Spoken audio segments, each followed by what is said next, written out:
You're ready and playing Star Wars at the same time? I am. I've never met a man so ready. I'm always ready. Alright, so this is continuing our story. Well, I guess technically starting our story on Spider-Man and the X-Men. Yeah, because the last one we did was the last one was doofy-ass a bit of a prequel. So this story can and also cannot exist outside the main continuity. I didn't see that it did exist in it, but there's no reason that it can't. So okay. This makes sense. It's a nice little side story that kind of fits in just wherever you put it. So it covers 4 issues, and each issue has a time jump. Okay. So you are going to see you're going to see some new or like different teams of X-Men each time we jump to a new issue, and sometimes maybe a different Spider-Man. All right. So, issue 1. So, this starts out many years ago with the X-Men listening to a news broadcast by J. Jonah Jameson talking about the mutant menace. And man, does he love that word menace. Because he'll put it, it's his catchphrase. It's just...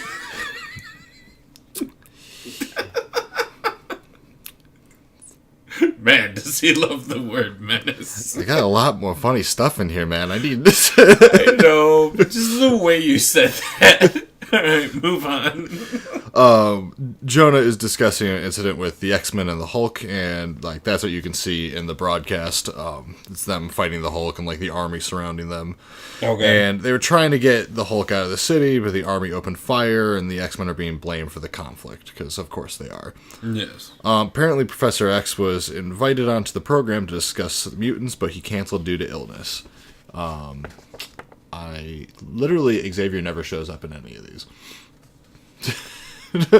He's doing Illuminati stuff. But the X-Men banter a bit, and they ask why Jonah's going after, why they're going after them, or why he's going after them when he usually goes after Spider-Man.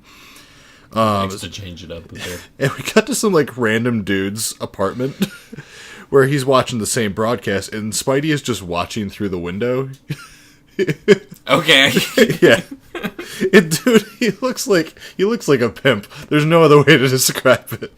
Spidey's creeping on some... Yeah, because he like sees him. He's like, "Whoa, what the hell, Spidey?" And Spider-Man claims that he's glad that JJJ is going after someone else for a change, which startles the guy in the apartment because that's when he notices that Spider-Man's there because he says it out loud. Is the window like open? Yeah. Oh my god. But he goes on to say he doesn't think that the X-Men deserve it either. So, and they go over a little bit. It shows that Spider-Man and the X-Men have met before, and that's in the comic stuff that I discussed before. So they're not foreign to each other. So at this point we find out that... What did you just find? There's a sticker on my pants. Well, you live in a house with kids. That's going to happen. Stickers everywhere. So we find out right now that Peter is currently dating Gwen. He's in college, and this is before her death, obviously. Okay. So he's trying to psych himself up because the news broadcast shows Kraven the Hunter is now a guest because he was recently released from prison. And I lost my place on the page. Why do they always let these assholes out of prison? So he was out legally because he didn't he served his time. Because he didn't kill anyone. Not for lack of trying, but...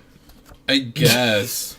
But I'm sure he's still committed plenty of illegal hunts and other shit. But under New York law?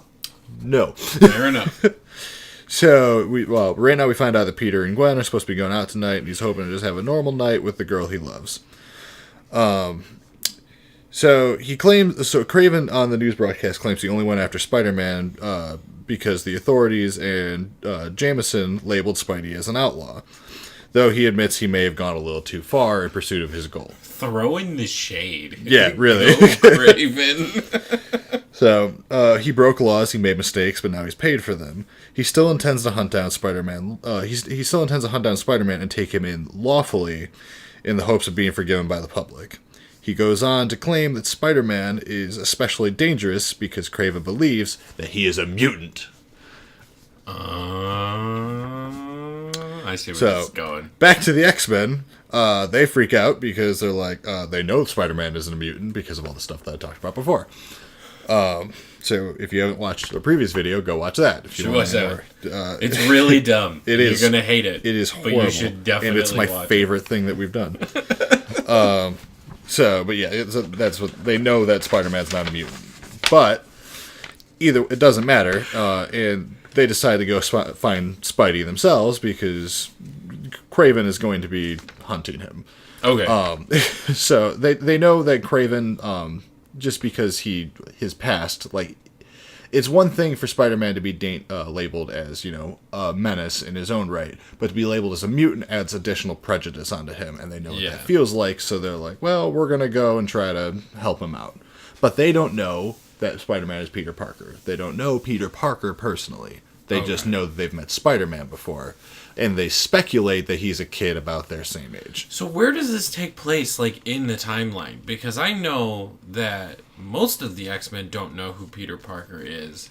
So this is still the original 5 X-Men. So this is, like, OG X-Men. This is Cyclops, Iceman, Angel, Jean Grey, and Beast. See, I'm a big X-Men fan, but I never actually got into, like, the old ones. Like, when I was a kid, when I started reading X-Men, was after Wolverine had joined the team. Yeah, you read, like, what is it? Giant size. Yeah.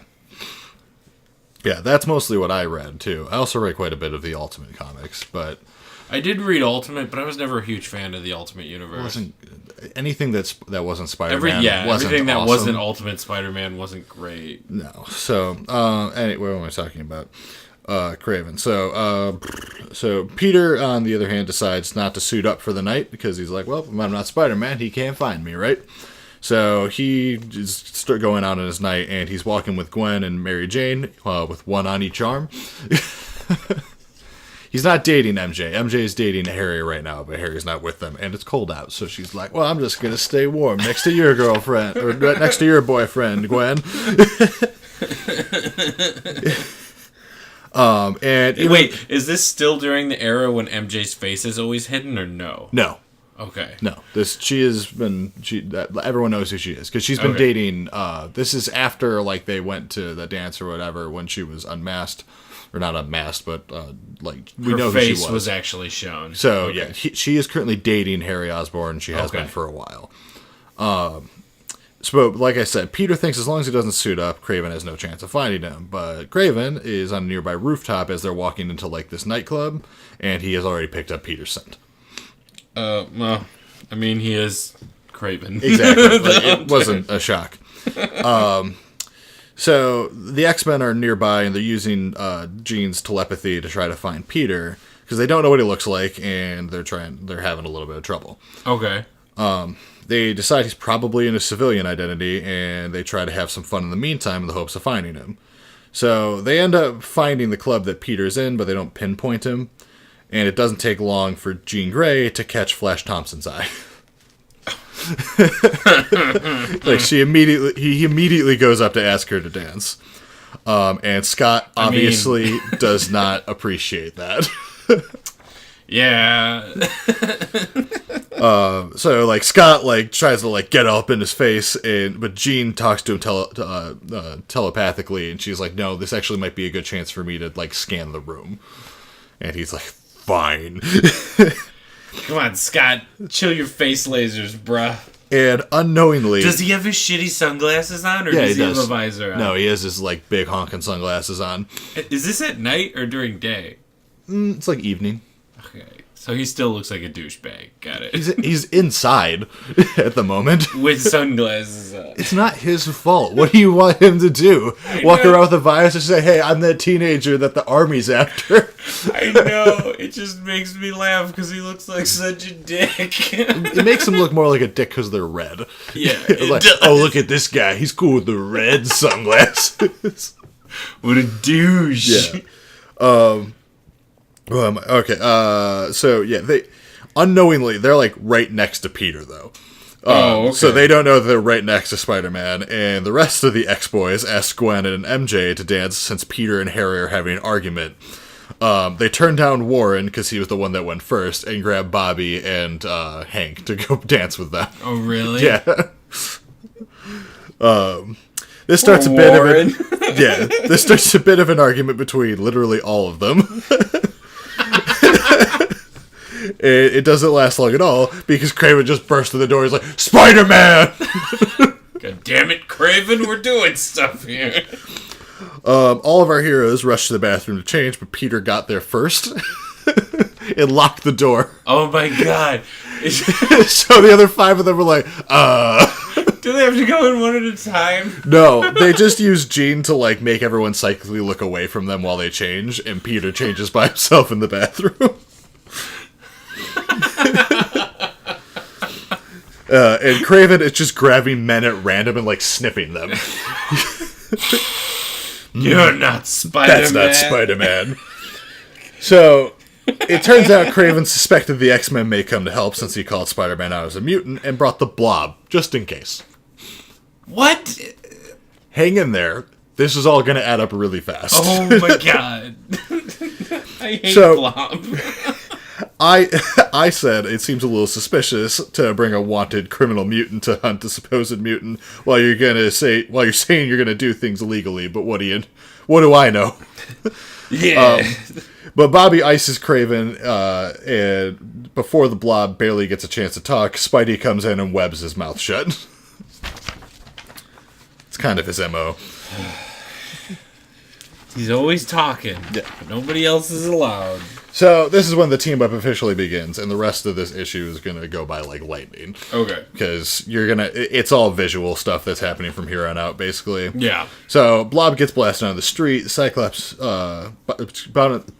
Blob gets blasted out into the street by Cyclops.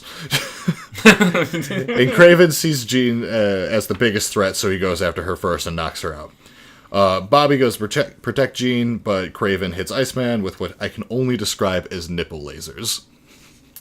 I need to see this. I will pull it up for you when we're done. But all you on screen, those are clearly nipple lasers, right? Oh, man. Anyways, he did that so that he could cut or stab Bobby, like, get him outside of his ice form. Then Angel comes in to save Bobby, but Kraven boasts about his ability to hit birds mid-flight and chucks a spear at him. And it, like, cuts his chest while he tries to dodge. Fly, little bird. Spider-Man's duking out with Blob while Beast and Cyclops attack Kraven together. Iceman is able to ice up again, so Spider-Man gets an idea. If the Blob is immovable and can't be hurt, why not make him really unmovable? So they just pound onto him with webs and ice so that he can't move. So he's not the unstoppable Blob, he's the immovable Blob. So I was like, fine, don't move. Stay there then. And that actually worked for a bit. And while he's like down, stuck to the street, Blob is complaining that the ice and webs are getting into his pants. During all this, Kraven makes a getaway. Everyone stumbles to their feet, and they talk about how even though Spider-Man is not a mutant, he's welcome to join them so that he can feel safer around people his own age with powers who might understand him. And while Peter appreciates the offer, he says he's not much of a joiner. And even if people think that he's a mutant, it's not like people can hate him much more than they already do. Which, fair. I mean, fair. But kind of. I mean, the mutant hatred is racism. People just don't like Spider-Man because JJ's an asshole. Exactly. But everyone views Peter as a criminal, and mutants are commonly looked at as criminals. That's fair enough. So now, as you already pointed out, it's a bit suspicious that Kraven was so ready for the X-Men. And you're right, because he was actually there to hunt the X-Men. His whole plan was he's in a dark alley, and we can see him meeting with Mr. Sinister. The whole plan was actually for Kraven to get a blood sample from every X-Men for a pretty hefty fee. So that's why he called out Peter as a mutant, so that the X-Men would be drawn out to help protect him. Okay. So he was looking for Peter because he knew the X-Men would be there. Exactly. He had no interest of actually going after Spider-Man. I mean, he does want to go after Spider-Man for his own reasons. But he wanted to get paid first. He was out for a pay job. So, yeah, what Kraven did while he was asked, there's one more thing that Senator Sir asks, and that's for a sample of Kraven's DNA. And that's the end of issue 1. See, Kraven, you should not give him that. Mm-hmm. So yeah, that's the end of issue 1, and issue 2 is we'll get started on that next video. But that has a time jump, and it's a different team of X-Men. In fact, none of the original 5 are on it because they're off doing X Factor stuff at the moment. But yeah, we'll jump into that next. So next I hope that you guys Dweebs One Comic. I hope that you guys enjoyed that because I freaking love this. I'm enjoying it, and you need to show me these nipples. Yes, we will show you the nipulators. I bought this comic while I was in the hospital for getting my appendix out, and I read it all with my left hand because I was immobilized by the other with an IV, and it was one of the greatest stories I had ever read. So, thank you, appendix, for blowing up at the right time. So everyone, know the drill. Was this the other one you got when you bought the time travel one? Yeah. Oh my god, yes. Yeah. Yeah, the time travel X-Men and time travel Wolverine and Spider-Man one. Yes, that was also brilliant. So thank you all for joining us, and tune in next week because there are 3 more parts to this. I'm looking forward to it. So you know the drill. Like, comment, subscribe, join our Discord, all that noise, and tune in for what is your video that's going to come out? I will be doing Star Wars Knights of the Old Republic is where I'll be starting. All right. Well, that will be Rick's next video. If that is out the same week as this or not, I don't know. But we'll see. All right. Thanks. Bye. Bye-bye.